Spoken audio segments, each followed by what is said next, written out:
السلام علیکم ورحمۃ اللہ وبرکاتہ۔ جیسا کہ آپ سب کو معلوم ہے کہ محرم الحرام کے جلوسوں میں صحابہ کرام رضوان اللہ تعالی علیہم اجمعین کی توہین کی گئی ہے۔ صحابہ کرام رضوان اللہ تعالی علیہم اجمعین کی توہین ناقابل برداشت ہے۔ بہت افسوس ہے ریاست مدینہ کے دعوے داروں پر، جو کہ بات تو ریاست مدینہ کی کرتے ہیں، لیکن ابھی تک کوئی ایک کام بھی نظر نہیں آیا جو ریاست مدینہ کا ہو۔ ریاست مدینہ کا نام لینے والے وزیر اعظم صاحب، کیا یہی ریاست مدینہ تم لانا چاہتے ہو جس میں صحابہ کرام رضوان اللہ تعالی علیہم اجمعین کے گستاخ کو آزاد اور دفاع کرنے والے کو مجرم قرار دیا جائے گا؟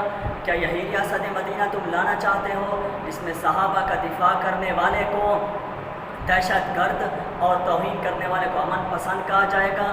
ریاست مدینہ کا نام لینے والے وزیر اعظم صاحب، خدا را تمام امت مسلمہ آپ سے اپیل کرتی ہے کہ خدا را ان گستاخوں کو فوری طور پر گرفتار کر کے انہیں نشانہ عبرت بنایا جائے، تاکہ آئندہ کسی مائی کے لال میں یہ جرأت نہ ہو کہ وہ صحابہ کرام رضوان اللہ تعالی علیہم اجمعین کی توہین کریں۔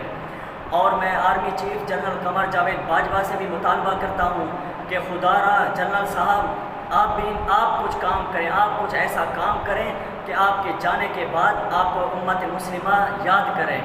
خدا را آپ ان گستاخوں کو فوری طور پر گرفتار کروائیں اور انہیں نشان عبرت بنائیں، تاکہ آئندہ کسی میں یہ جرأت نہ ہو کہ وہ صحابہ کرام رضوان اللہ تعالی علیہم اجمعین کی توہین کریں۔